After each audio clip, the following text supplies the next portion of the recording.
A warm welcome to everyone who's on the call and as others are joining. Just to set the context for some, I can see some new, recent coaches who are part of our community also joining in. Welcome to everyone. MuseArt is an initiative primarily focused at nurturing our alumni community. And as part of course, this time we have invited some friends and well-wishers from the coaching community, and also some of my own friends who have this interest in quantum science and coaching and of course leadership. So I hope to see some of them definitely. Yeah, and I think one of them is Murli who just joined. Yeah, so we all are coaches, and as Sir John Whitmer famously said, coaching is leadership.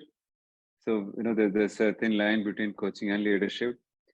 But the way we look at coaching is also from a coaching from a state of being. Especially Sujith and Krishanu, that is something that we promote internally. We are not looking at coaching from a cognitive space. It's more about tapping into the higher consciousness. Friends here, they know about my obsession with either a North Star or the life purpose, and then of course the audacious goal for the engagement, and of course coaching from a state of being. So even at a foundational level, for example, we were in Mumbai. I'm just taking a couple of minutes more because I can see people joining. Mumbai, we had month 2 last weekend. So month 1 is more about introducing the science of coaching for the aspiring coaches. And month 2 is straight away coaching from a state of being. And, I'm very happy to share many of us here are deep into, that spiritual practices in one way or the other. So we all resonate. I'm sure that's what attracts them to Regal. Some of them claim that we are not spiritual and we are not religious, but that doesn't matter. Many of them we have found they are more spiritual than those of us who claim to be spiritual. So friends who have joined, who just logged in, Sujith is a dear friend, a fellow traveler on the same spiritual path as all of us are. Krishanu, I just got introduced to thanks to Sujith. I'm really looking forward to meeting him and interacting. We just had one conversation before this, but I'm really looking forward to connecting. Brief introduction. Krishanu lives in Kolkata, the eastern city. He's a former banker. That's what is common between us. He's also worked with ICICI Bank and Standard Chartered and others. He's the founding member of Quantum Activism Vishwalayam. I hope, Sujit, sometime during the chat, we get to know what that is. He's also a faculty member at QAV, currently serving as CEO, Center for Quantum Activism. I like the activism part of quantum. And this might be interesting. Many of us, by the way, Sujit, Krishnan, we all are foodies here. We have kind of got rid of a lot of other addictions, but we're very proudly foodies. So Krishanu claims to be an avid fan of street food. Yeah, that's interesting. Of course, Sujit lives out of Kerala and Italy. Of course, from what I know, he's not logging in either from Kerala or Italy, but somewhere else. A master coach for many years in India, Canada, and Netherlands. Has been awarded the Ambassador of Peace by the Council of Assisi in 2012. Author of several books, and I know some of friends here, we have heard him listen when ICF Chennai chapter hosted him. He supports European Commission in the areas of policy shaping and policy action. More recently returned to studentship at CQA, that is Center for Quantum Activism. We all are students here. Looking forward to an interesting session on quantum activism and coaching. Over to you, Sujit and Krishnanu. Thanks for sparing time to join us for this session. Over to you. Thank you, Subhas, and thank you all to be here. This was a great opportunity.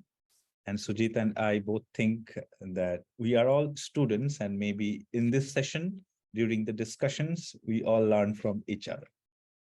Now, whenever we talk about quantum, that opens up various things to various people. Some people think of it as very complex.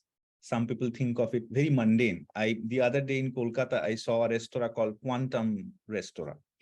So anyway, that kind of bandwidth it has. And it is true that quantum is everywhere. Right now, this conversation that we are doing over this devices, all of this is because quantum science works. But before we get into the science, and because of paucity of time here, we can experience something about something quantum. Now, what is something quantum is very simple. Quantum is an adjective here, which means something if it has certain properties that has the same properties as quantum objects like proton, electron, neutrons, things like that, we can call that quantum as an adjective. If we look at our inner world, then it is a totally quantum world. So before we get into any kind of theories and all, maybe with your permission, we can start with a little practice and see how this works. If it is okay with all of you, we can proceed. Okay, thank you. So if we look at it, if we generally look at meditation, which is widely known to anyone, not even people who are spiritually minded, most people will know what meditation is. And our experience says most people think of meditation as concentrating your mind in something, maybe a word, maybe something else, maybe a flame, so that you concentrate. Monkey mind tries to move around and you concentrate and bring it back. And it gives stability, it gives more focus to the individual. But there is another type of meditation, which is the awareness meditation. And this is not about concentrating. So you can relax. It's a relaxation meditation. So I invite you all, if possible, to close your eyes. Take a few deep breaths and relax.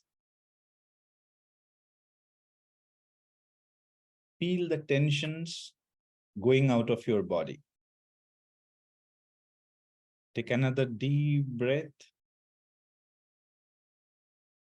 Relax. You will notice that in your mind's sky, thoughts will be coming in. And then they will go out, another thought will come in. Right now, dissociate yourself from directly experiencing these thoughts. Take a step back and look at your thoughts as if you are watching them on a TV screen. Do not try to concentrate. Do not try to rationalize why you are thinking this. Do not try to think what the next thought can be. Relax. Let the thoughts come into your mind's screen. Watch them. Whatever they are, watch them. You only have to look, nothing else.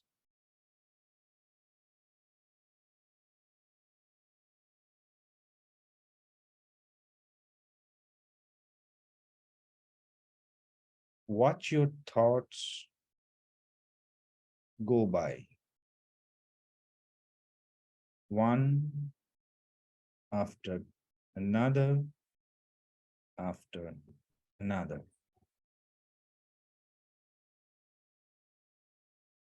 Take deep breaths. Relax.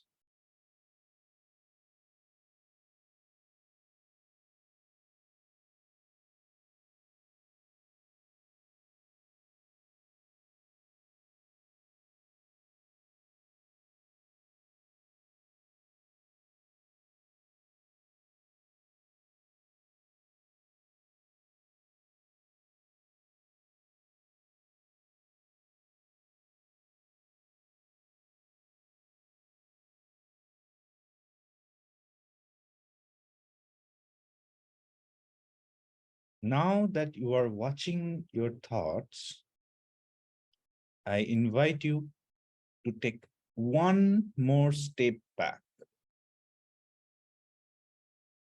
Right now, you are watching yourself, watching the thoughts.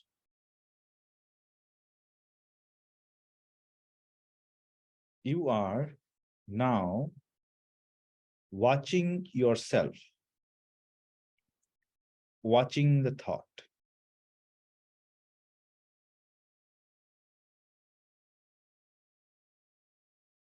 You have taken a step back, you are relaxed, deep breaths continuing. You are watching yourself, watching the thoughts.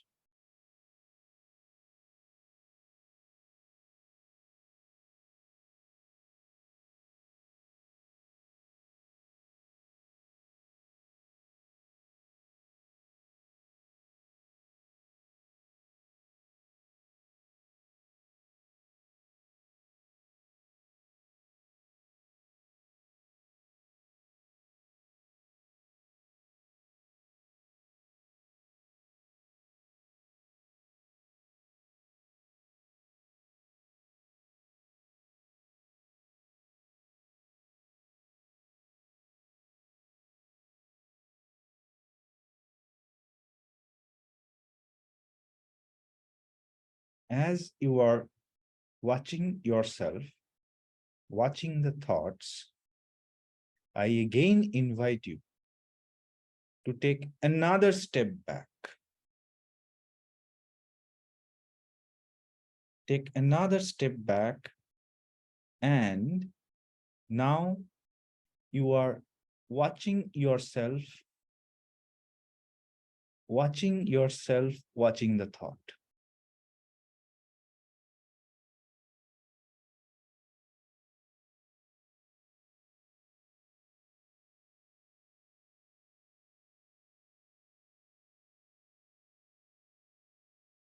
You are the third you, watching the second you, watching the first you, watching the thought.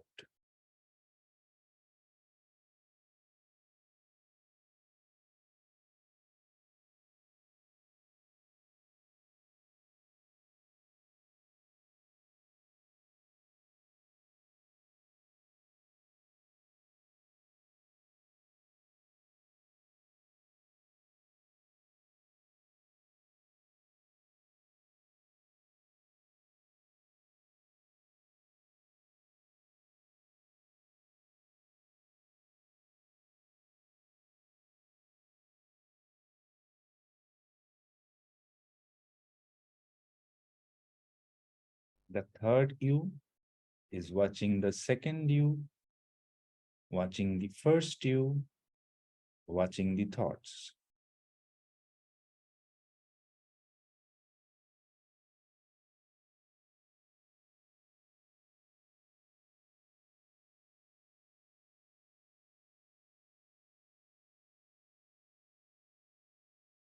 You are relaxed, taking deep breaths.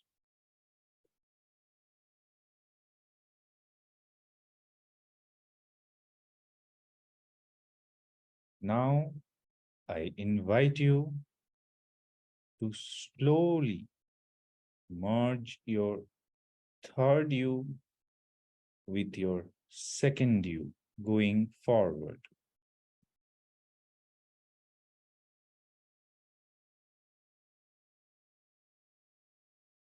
And now, your second you going forward, merging your first you.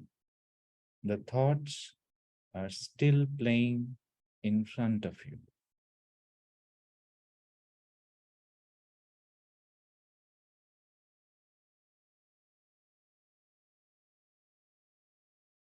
Take a deep breath. Exhale. And open your eyes when you are ready.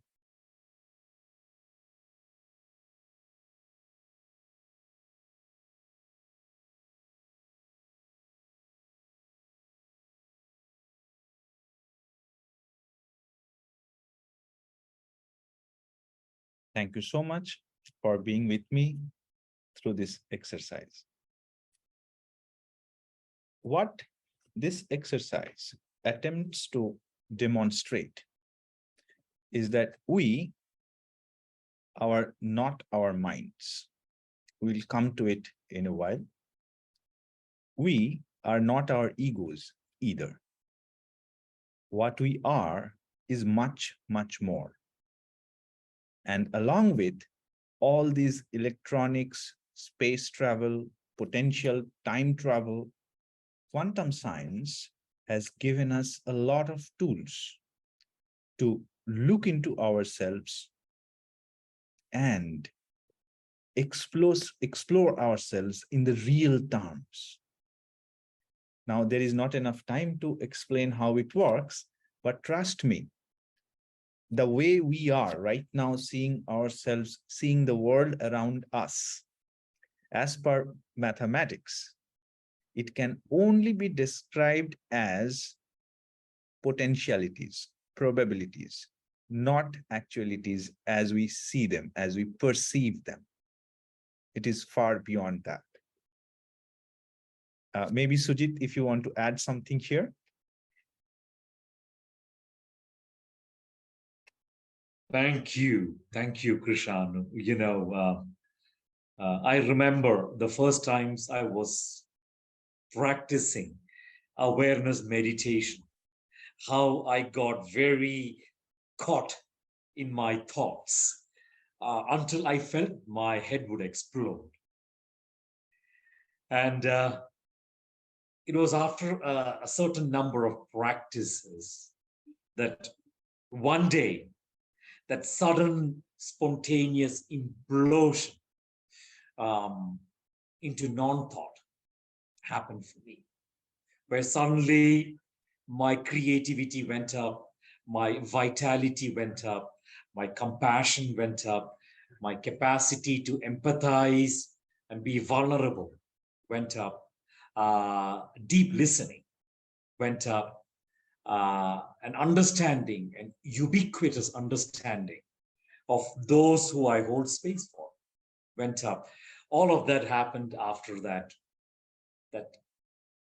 spontaneous implosion of thoughts in this awareness meditation. And, you've done an amazing job, Krishanu. Thank you for taking me through it. And of course, CQA taught me, and I'm sure that you will come to this somewhere on the way, that neuroscience recognized the primacy of the brain as really the holy grail. Once we figure out the brain, deconstruct it, understand the science, we would be great in coaching and making changes. In CQA, you demonstrate actually brain is not the central piece. Consciousness is, and brain is just a mediator. And right now, what you did reminded me of that is not just the brain. The awareness takes us beyond. So I want to just acknowledge that part. Please, Krishanu. Thank you, Sujith. May I share the screen now? Sujith was talking about creativity, consciousness. So the subject that we have for today, we will try to be as to the point as possible. It's like trying to pack an ocean into an aquarium. So anyway, we'll try to do our best. Now, 7I, this is IS, there should have been an apostrophe, typos from my end, apologies. So 7I is a framework. And this is one of many frameworks that we use to accomplish various things. We'll get to that in a while, and we'll know how this can help in organizational success. Because what is crucial for any entity, whether it's an organism or an organization, as Sujith likes to call it, so every such entity basically needs creativity to unleash whatever potential it has within itself. Either it can be self-discovered or other people can help it discover it. So 7I is a framework where we can help entities, whether it's an individual or an organization, we can help them discover what it is. But before we get into that, let's take a look at the man. Now, Amit Goswami is the person who is behind all that we are doing. He is a retired professor of physics. He studied in Calcutta University, born in erstwhile, or rather current Bangladesh, erstwhile India at that time, and then came to India during separation, went through a lot of hardship during that phase. He did extremely well in his academics, and in 1963, he went to USA and then settled there, and eventually he was a professor of physics in University of Oregon. And what prompted him from being a staunch physicist, he was a materialistic physicist for a long time in his life, half of his life, and then he came to a realization, like many other physicists or many other eminent people who comes to this realization, and he went on to solve, which is called the hard problem of quantum science. And I'm not getting into details here, but that is a problem that has been plaguing scientists like anything, because without solving that problem, we cannot really justify our existence. Our means the universes. It is that difficult. So that way, he came up with a solution which is mind-boggling. And then he went on teaching, he wrote many books, and in 2007, he created this organization called Center for Quantum Activism, which is now, Subhash, you mentioned you wondered about the word activism. Why activism is, when we think about activism, we think about a movement towards making some change. Activism always involves change, and actively, not like armchair, psychologist, not like that. So what we need is a worldview change. The worldview change from matter is everything to consciousness is the ground of all being. And this has been mathematically proved. And so he wanted to get an organization behind him, which will work on this. And this has worked very fine. He has strong followership all across the world. He travels, he is 87 now. Currently, he is in Europe. He will be traveling some cities in Europe, coming to India, and then going to Brazil and stuff like that. He is still extremely busy, much busier than many people half his age. So that way, and he's very productive too. He's still writing. If we look at some of his books, these are some of his books that, these are some. I cannot accommodate all of them into a slide. So that the point is that he is a prolific writer. He's a best-selling author for many of the books. In fact, he also has a quantum mechanics book, a proper book, which is still used as a textbook in college in Oregon. So that is also there. Along with that, I have not included any mathematical books here. That's too complicated, but these are for everybody's reading. And also, he has featured in various kind of, movies, documentaries. So these are the things. There was this movie called What the Blip Do We Know? He was a part of it. Dalai Lama Renaissance, that was another one. And then How Quantum Activism Can Save Civilization. I just have a little video clip here. Quantum physics, very succinctly speaking, is a physics of possibility.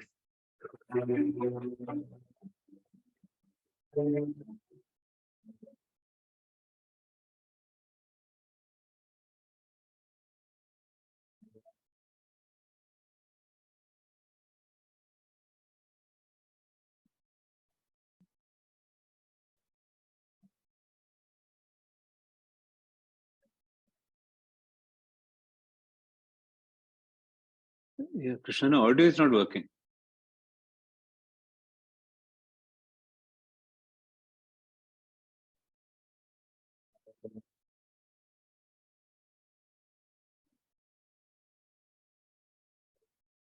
Can you see, Krishanu, from the tab around more, is there any option for sharing sound?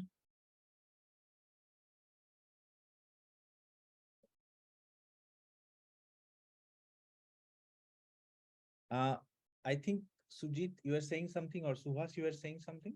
Yeah, the audio wasn't working. Audio wasn't working? No. So except for the first few seconds.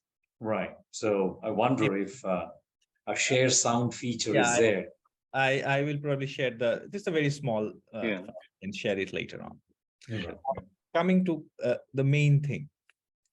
What we are trying Krishanu, can I butt in here? Of course. The more human side of the Amit Goswami, the beyond the scholar, beyond the writer. For me, 47 years, I've been very active on the spiritual path. And it was in 2004 that I bumped into that movie, What the Bleed Do We Know? Anybody in the West? I used to live in that time in the US, or probably it was in the Netherlands. And What the Bleed Do We Know got released. And it became such a huge hit, like 100 million people watching it. And that became really the fundamental talking point for consciousness in the West at that time. And I was very fortunate to watch it. And that's where I came across Amit for the first time. And already at that time, I was more like, some of the things that Subhash mentioned in the introduction, Subhash, you were referring to coaching from a state of being, coaching the higher consciousness, coaching the spirit. Some of these things I was already busy with during that time, experimenting with. And the whole obsession with unlocking potential, that was already there. But more importantly for me, Krishanu, the pursuit of the science behind consciousness, spirituality, the state of being, all these things that Subhash is extremely passionate about, I found a connection there with Amit. And that was firstly from the movie, and thereafter, in 2011, when I moved to Canada and made home in Canada, every night around 1 a.m. on, I don't know, it was NPR or CBS or some national network like that, you would have the documentaries, late night documentaries of Amit, speaking about consciousness and the quantum science of consciousness. And that really inspired me very much. So every night I would wake up middle of the night and I'd watch those videos. And that's how I got in touch with Amit also, because I wanted to understand the science of consciousness. Because at the time, I was very active as a coach, both coaching within large political institutions and organizations, but also coaching leaders. Also was a master coach in the US, Canada, and Switzerland, etc. at the time. And neuroscience was a big craze at the time in coaching, that if you can figure out the brain and how the brain functions and the brain waves, the beta, gamma, and delta, theta, and all of that, then we become more effective coaches. And amusingly, I have to say, Krishanu, that, in North America, there are the quantum coaches, by the way. They've got nothing to do with quantum, though. I mean, nothing to do with quantum science, but there's a whole army of quantum coaches. And why do they call themselves quantum coaches? Because they promise quantum impact for the client. So I'm a quantum coach because if you're my client, I will demonstrate quantum results. And so I'm a quantum coach. And I don't want to judge them. They have fancy websites and business cards, and there isn't any quantum science there. And for me, the realization was like, neuroscience, which is today the standard in coaching. If you look in North America, neuroscience has made huge inroads into coaching. And we understand what beta, alpha, theta, delta means. We know how we need to bypass the amygdala, how do we activate the prefrontal cortex. All this is there. And all of that is leveraged in the coaching field. Yet, for me, coming from a spiritual background, it was very clear to me, no, my thoughts are not localized. I know what I call the self or consciousness is not localized to the body. In fact, I am the consequence of consciousness, not that consciousness resides in my body. But that's where the science was. And Amit was deconstructing that science. And I fell in love with him. So, I like to say, he's not Amit, he's the Amit. He's not even the Amit, he's the legendary Amit. And why is he legendary for me? Because if you look at coaches, like, one of the recent coaching conclave in Canada, the person who spoke there was Dr. Bruce Lipton. Today, if you look at the contemporary standard of those people who speak about quantum science, the people who come to mind are people like Greg Braden. I share a stage with Greg Braden, Bruce Lipton, Joe Dispenza, etc. Amit is actually a scientific teacher for the likes of Deepak Chopra, Joe Dispenza, Greg Braden, etc. when it comes to the quantum science, the science of it. So that for me is a very sentimental connection. That's actually what has brought me back to school, to CQA now, to continue to learn the science of consciousness. And yes, I do coach, mostly in the political fraternity and the supranational bodies. And the more I learn about the quantum science, the more I understand the people I'm sitting across with. What is the potentiality or the infinite nature of the potentiality they have within themselves, and how, in a very deliberate fashion, I can asynchronously trigger creativity within the client or clients. And the science that is starting to emerge, thanks to Amit and CQA, is helping me tremendously. So I want to put that word forward about my own sentimental connection to Amit and what's happening now in the field of coaching. Over to you, Krishanu. Thank you so much, Sujith. You mentioned a couple of things that I think I might explain and take a minute. Is that you mentioned amygdala, you mentioned neuroscience. If we look at this first experience that we had, which is, yes, someone wrote here, it is like, transcendental meditation, a form of it. There are only two types of meditation in the world. One is concentration, and another is awareness. In whatever name you call them, this is it. And if we look at amygdala, that plays a vital part in our fight and flight response. And a lot of times, because of the conditioning that we have and a long hereditary lineage, we sometimes do things which we regret later because of the responses that are produced by amygdala through us.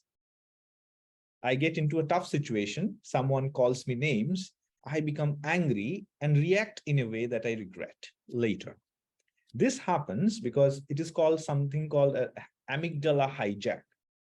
So a stimuli comes in, instead of the stimuli being processed in our prefrontal cortex, it gets bypassed through amygdala and creates a motor response immediately.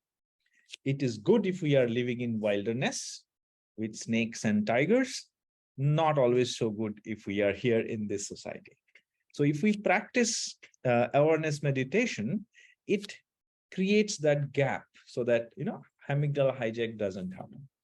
And it gives us over a period of years, the practice, and then there is no push button kind of a thing that happens to us. We don't really get anxious very quickly. We don't panic very quickly. All that stuff happens. So this is one of the benefits.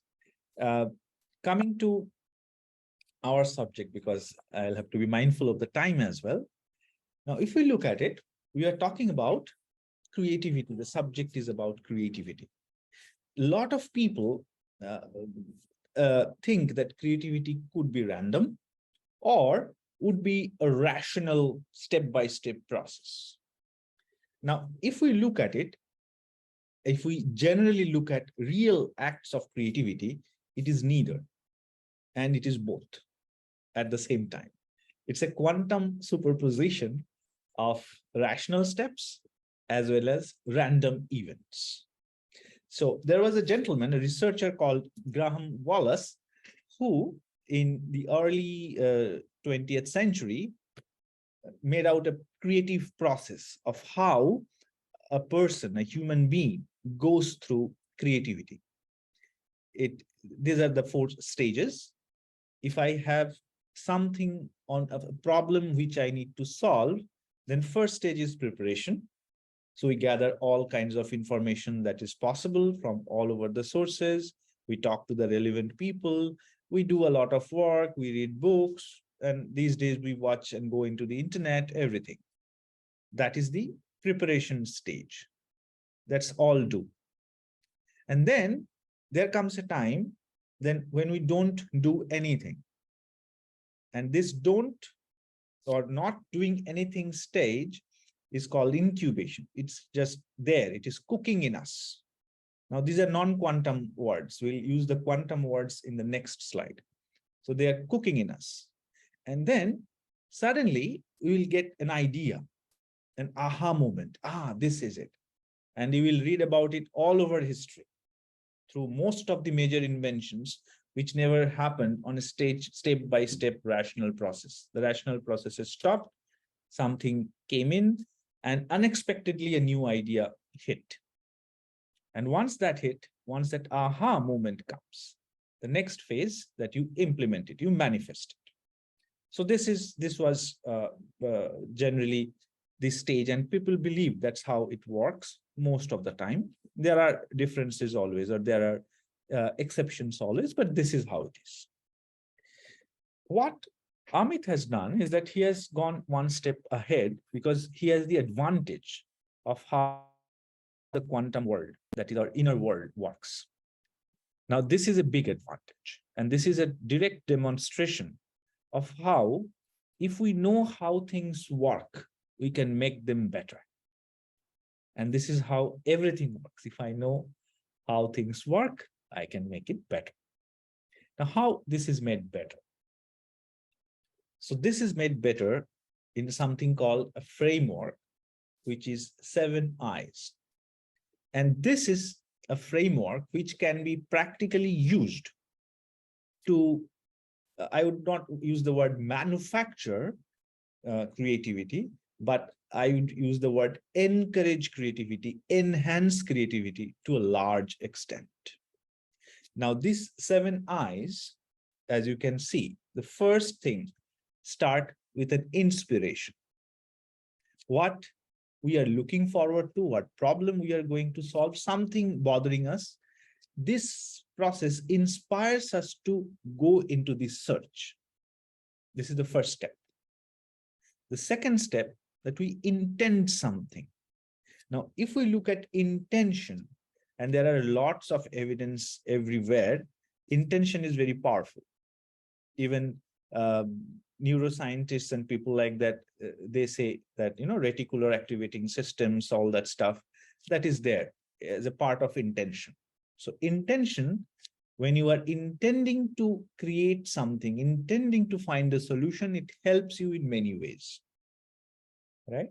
And this is also the part when you intend, you start looking at things what might help you.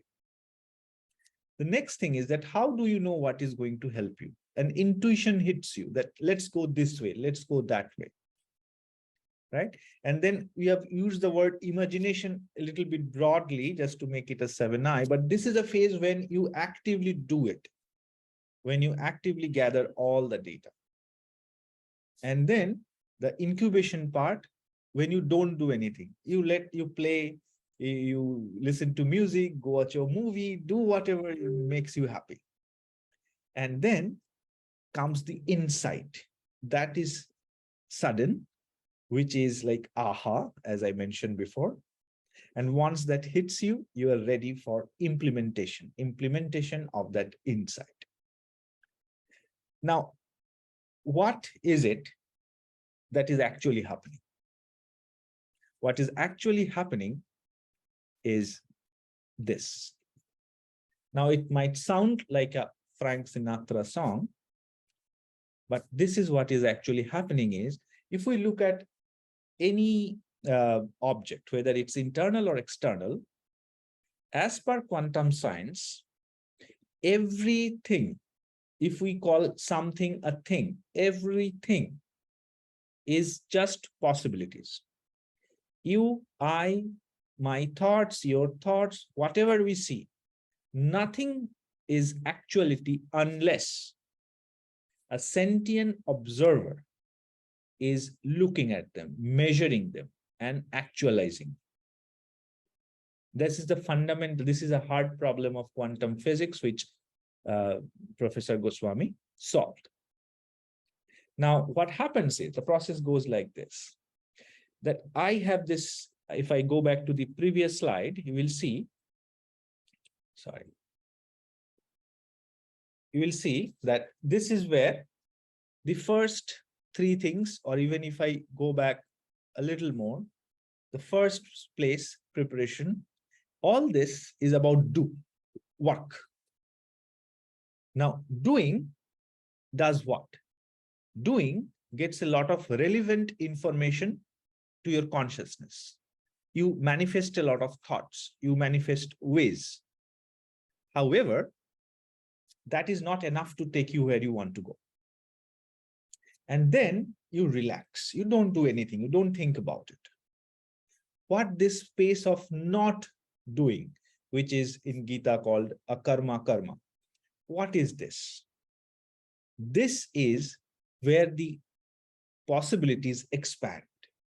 You know, if we take a small pebble and throw it in a still pond, what happens is that it creates ripples. And these ripples kind of go outward in larger and larger circles. Possibilities are like that. So if you allow the possibilities to increase, possibilities will spread out, create more and more possibilities, giving you more choices. And then you do again. And you manifest more of what is possibility. Again, allow the B phase to come in. So those possibilities again expands. You know, to find a solution, there is an old saying, I read it somewhere, that a problem cannot exist without a solution because it will disturb the balance. So everything comes in pairs. If there is a problem, there has to be a solution. The thing is, can we find it? Right? So if we have more possibilities to choose from, more possible solutions to choose from, our possibility or our probability of getting to the solution, the right solution, increases dramatically. And that is where this we do phrase comes in. You work, give some space. Work, give some space. Most of the time, if we look at the histories, you know, people get ideas. Archimedes, famous story, that when he was getting into a bathtub, Newton saw an apple fall. He was sitting in the garden. He was not doing mathematics at that time. Archimedes definitely did not have anything in his hand. You know, he was running naked in the street when shouting, "Eureka, Eureka." That's what he said. A lot of people will go by and you will see, and some of us have practical experiences also, that when the ideas hit us, we were not really, you know, trying to find the solution at that very point. It just came to us. And this coming to us is a quantum event. This coming to us is a quantum manifestation process. And if we follow this, then our probability of getting a quantum manifestation will be much, much higher. Now, I don't know what this is what quantum coaches in America meant, as Sujith mentioned, because if you are going to give quantum results, quote unquote, quantum anything is very small, very unpredictable, doesn't even really exist.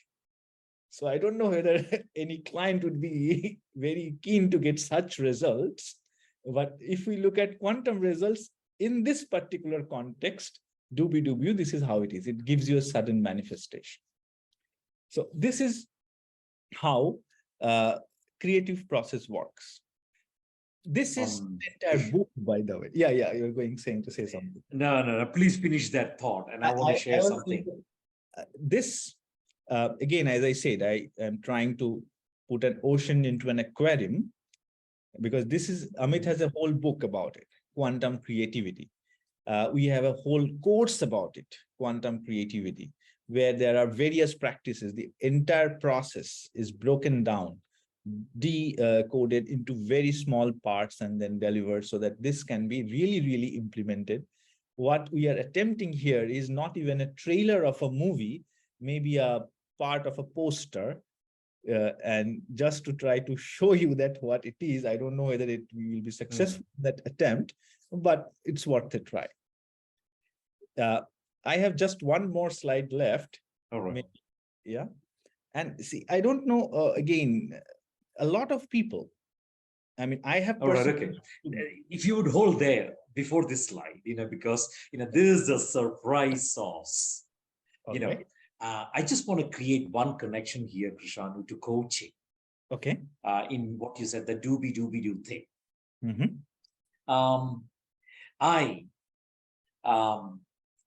In the policy shaping or policy action initiatives, the space that I hold for policy makers, I unapologetically, in the creative process, I take them into wilderness walks.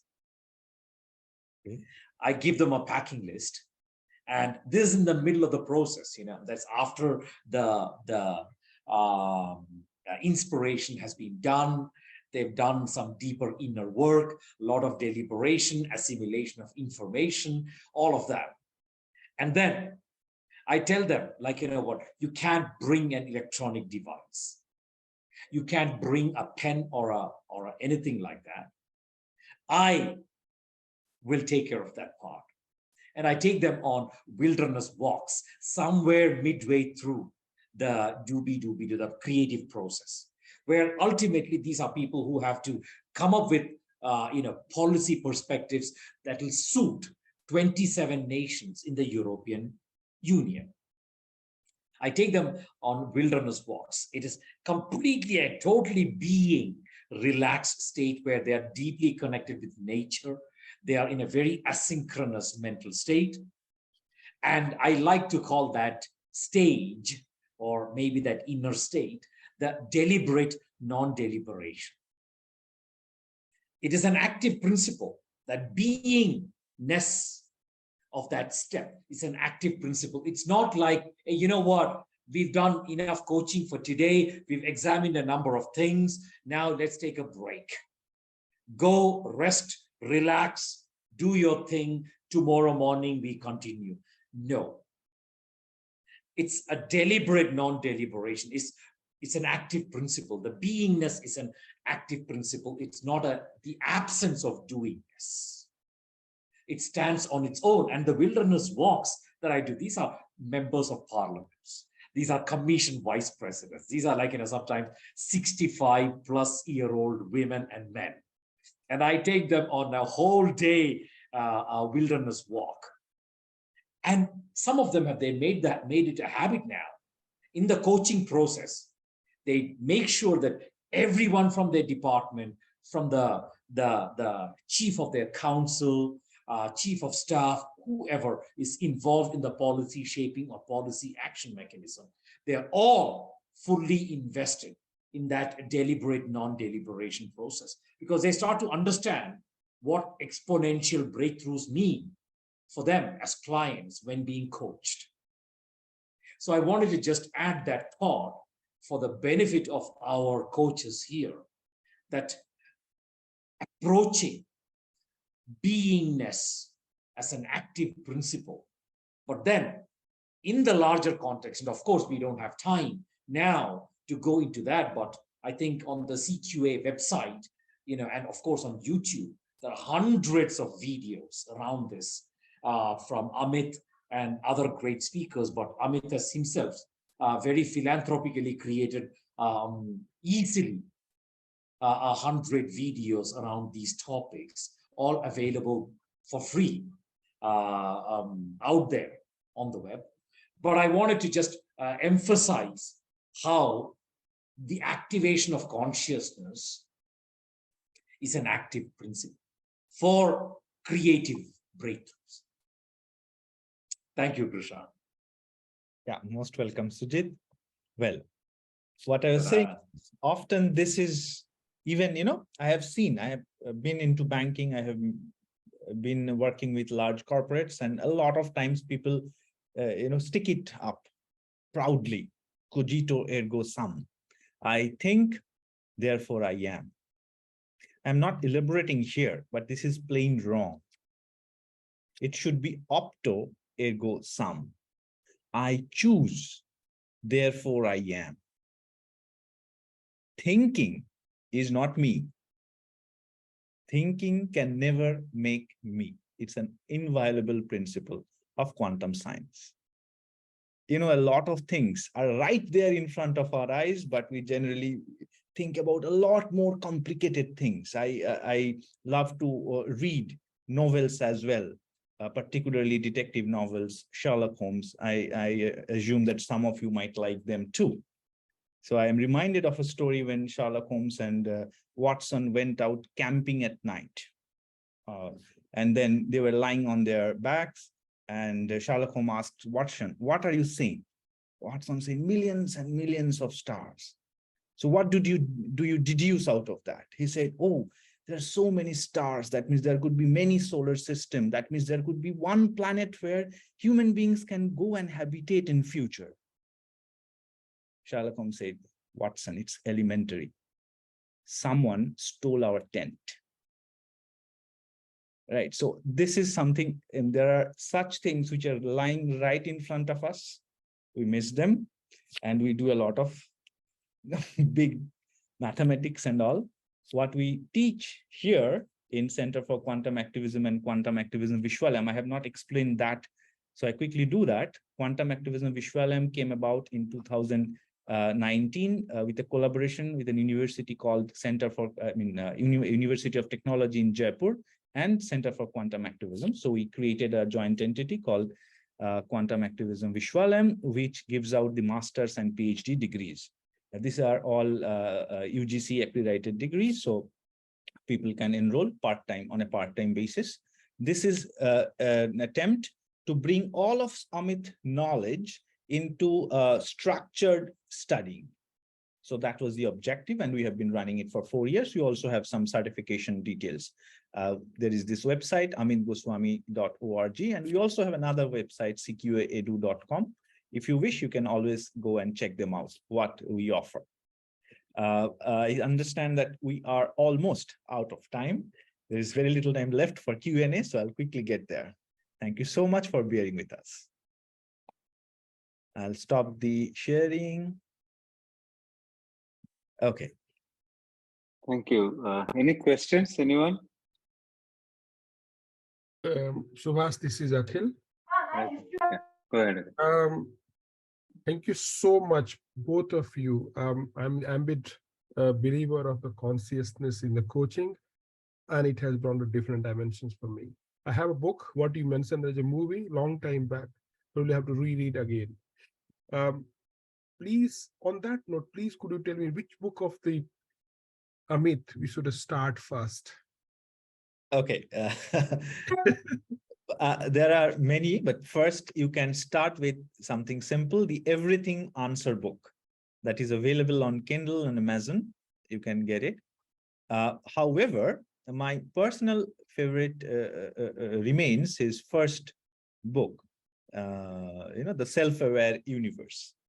Now, the self-aware universe is still a little bit sciencey.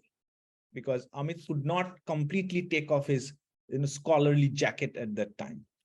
But still, it has a lot of material. It reads very well, and it explains the basic concepts very well. But if you are not, you do not like sciencey stuff, Everything Answer book is a good start. And however, remember that he has a number of books. So depending on your interest, you can choose anyone. If someone is interested in economics, there is quantum economics. If someone is interested in spirituality, there is quantum spirituality. If someone is interested in healthcare, there is quantum doctor. If we look at it, there is nothing that can happen without the principles of quantum science. This entire universe is basically, the real thing is quantum science. That's the most cutting edge technology available. Wow. I'm wondering, Akhil, if that answers your question. It's not, because in my coach program, I do use quantum entanglement. So how is this going to be different from the quantum entanglement? Sorry, how is this going to be different? Is different from the quantum entanglement. No, quantum entanglement is an integral part of quantum science. Okay. So Amit is big on it. So if you read those books, you will know how he looks at quantum entanglement. Did you know that there is a laboratory practice, or rather an evidence, experimental evidence, where not only these quantum objects can be entangled together, but human beings too? You can find the reference. Amit, I must tell that I'm just experiencing at this moment. In the morning, I received a book written by Sri Aurobindo about the consciousness about it. And here I am here with you talking about it. So and I do see synchronicity. Yeah, that's a quantum entanglement. So there was some manifestation was happening. Right. Yeah. Oh. And the other thing is, just wanted to super excited to share that I was saying to one of our scientists who is based in Bangalore, we had a conference, and I was talking about developing instrument with him, that how can we switch to a different kind of waves when we are talking to the coaches. He says that I think we need to go beyond that. And here again, you come and say that, hey, it's not the coaching can go at a higher level of the consciousness. So thank you so much for that. Wow. Subhash, we need to create another opportunity to come into the details of quantum entanglement and the science of synchronicity, etc. It's not, there's nothing called coincidence when we understand quantum science.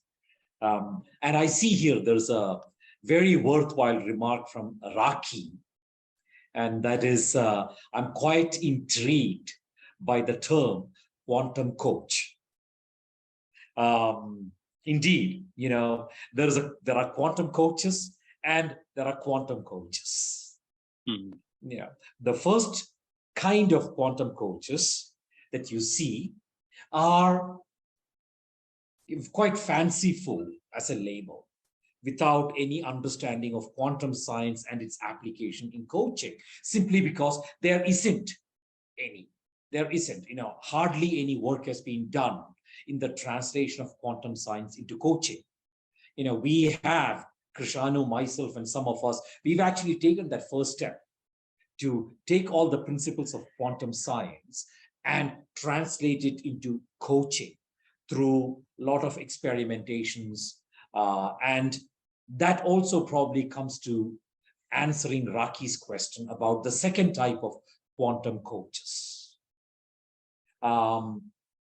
Subhash and Regal Unlimited, you do a fantastic job of creating coaches, coaches who not only are proficient in the 8 ICF competencies, but also are of a very expanded consciousness slant. Those are the kind of coaches we need. Absolutely. If you look at where our institutional organization world is, where our personal, interpersonal, and social relationships are, we need the coaches of the consciousness slant. Absolutely.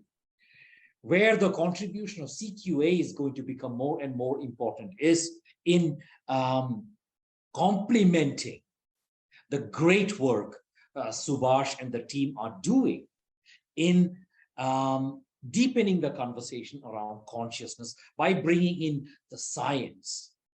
Why?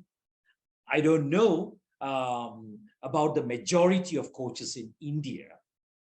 At least the coaches I know in India, they don't need a lot of scientific facts and proof and data and evidence to actually apply consciousness in coaching or spirituality in coaching or the state of being in coaching.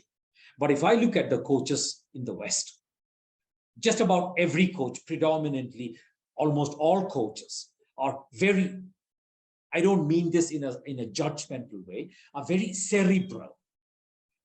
And they respond extremely well to science, proof, facts and data and evidence, etc. And no harm in that. That inquisitiveness helps humanity move forward to the next level.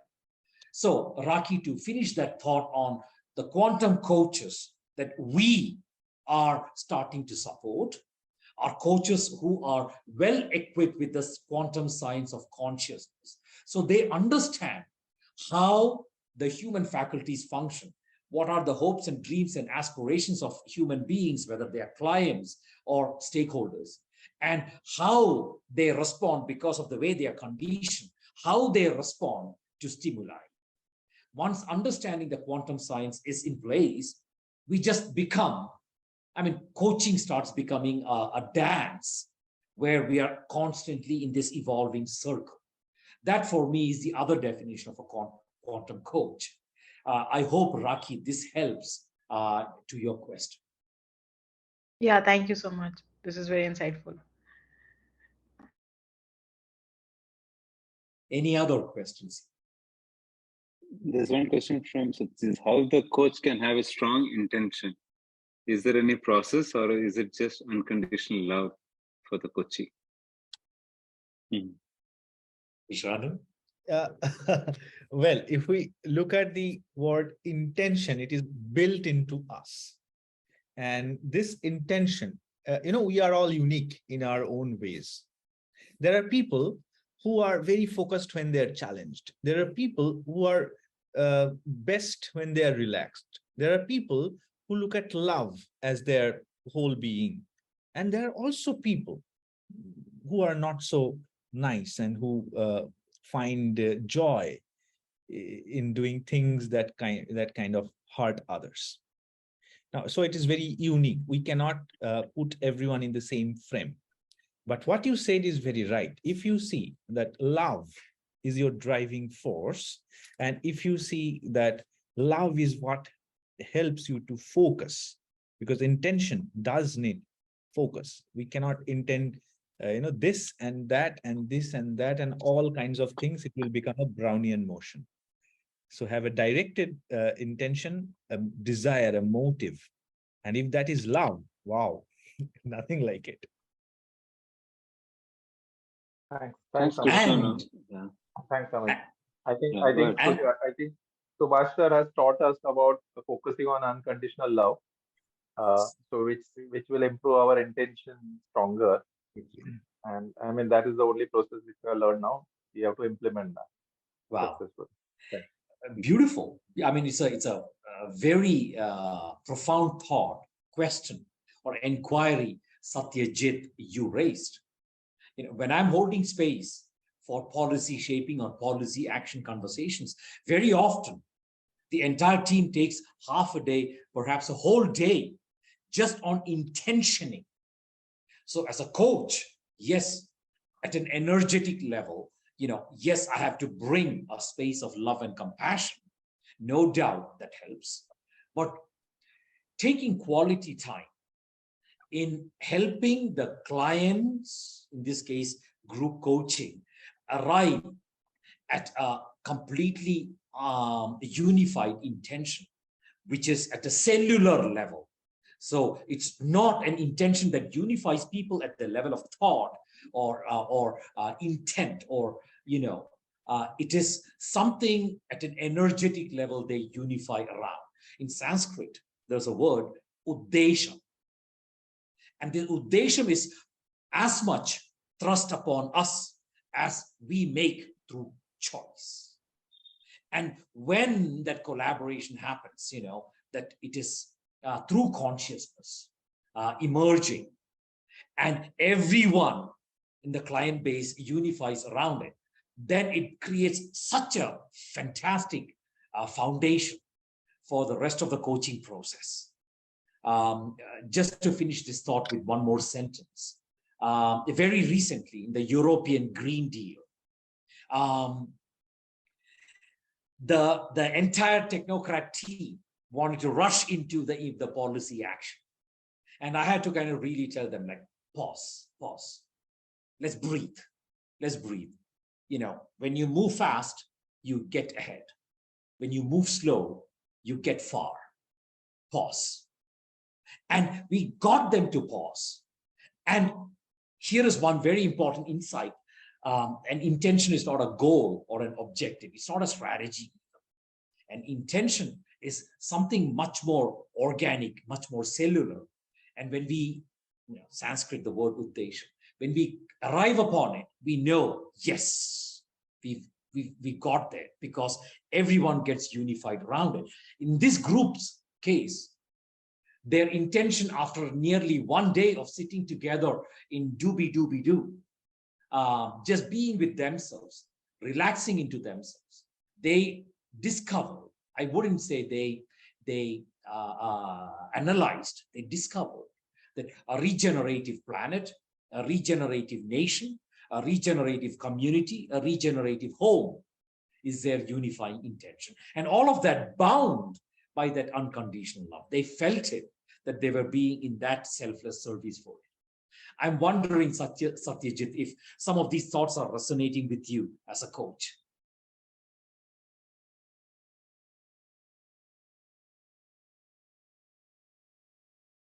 Thanks, Sujit.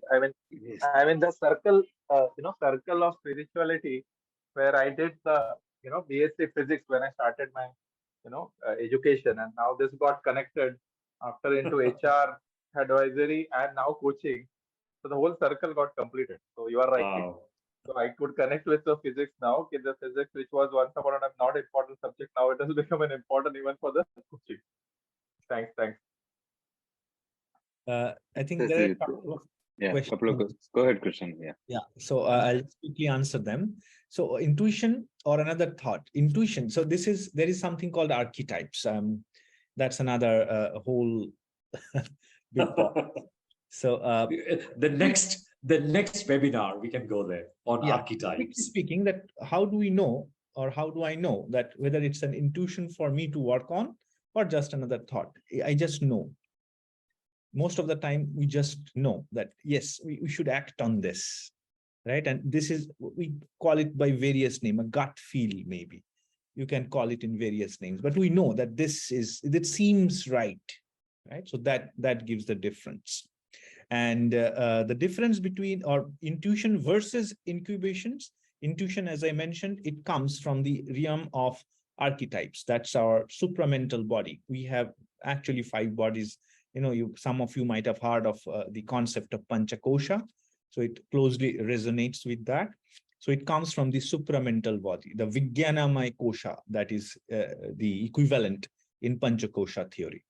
So, and this intuition is, it's like quantum self or consciousness, which is the ground of all being, telling us something. This is the way this communication happens. And incubation is the phase when we relax and allow the possibilities to expand. Now, this concept of what is the advantage of possibilities to expand is slightly difficult to mention right now. Maybe some of you would like to watch this. There are many videos on the double slit experiment and delayed choice double slit experiment. If you watch them, there are fun videos available on YouTube. You will get an idea of what we are talking about, what is possibility, what is actuality, what is collapse, all these things. And I'll assure you, these are very interesting subject if you really like so-called weirdness. Some people say that quantum science is so difficult that nobody can understand it. And such comments are attributed to people like, Feynman, one of the finest scientists who ever lived. And this is wrong, because we need to have the right assumptions to understand quantum mechanics. It's just the assumptions, not the science, which is difficult. Remember Sherlock Holmes's remark, they just stole our 10. Don't need to be too difficult about it. These are the two questions. Yeah, I think, you spoke about two keywords comes to me. One is about unlocking potential and the assumptions. Beautiful. I also heard you say in another video with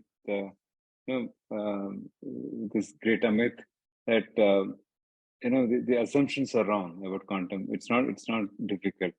And I just remember coaching assumes the completeness of the client. We assume that the client has unlimited potential. We start from there. So the assumptions are good. There is some quantum inbuilt into the process, perhaps. Yeah. Absolutely. So any closing remark? I'm sure some of them we might be coming in the way of the dinner. Though, yeah. So Sujith, I think you can start the wrap up. Yeah. If you can, Sujith. Thank you, Subhash. Thank you for inviting us in. I'm not CQA, yet I'm CQA. After 50 years of being in this body, I decide to return formally to studentship. We are all students forever, but again, formally putting that hat on, it's been an enormous experience for me to recognize that quantum science is inclusive. It is not another faculty that is fighting a battle with spirituality or transcendental meditation or Aurobindo's principles. Aurobindo is revered by Amit. Amit is one of a great fan of Aurobindo and everything that Aurobindo has to share. Panchakosha, I've actually released so much literature on Panchakosha in many different forms. I continue to do that body of work within the Stanford Business School, within a number of other institutions. And quantum science actually anchors all of that into science. And of course, it's in 1 hour, there's only so much that can be covered. And, this was actually Krishanu's presentation. But I said, I'll come because I understand what it means to be a coach. Everything is only as good, from a very materialistic perspective, if I'd say, everything is only as good as how we can utilize it in our lives, how we can exploit it in our lives. And my constant endeavor, whenever I listen through any lecture of Amit or be in one of those, retreats, proximities, I'm constantly asking myself as a coach, when I'm sitting across an organization, a body that has got 500 million people's concerns in mind, how do I engage them at a level of understanding that they themselves do not know about themselves? And that is what quantum science is doing for me. So that is how it's factoring into my coaching.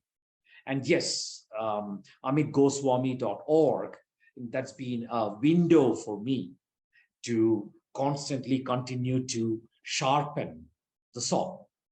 And, this evening's presentation for me, being here and listening to Krishanu, who is one of the finest faculty members, in CQA, because without him, I would have dropped off, because I'm one of the worst students, so the worst students need the finest teachers.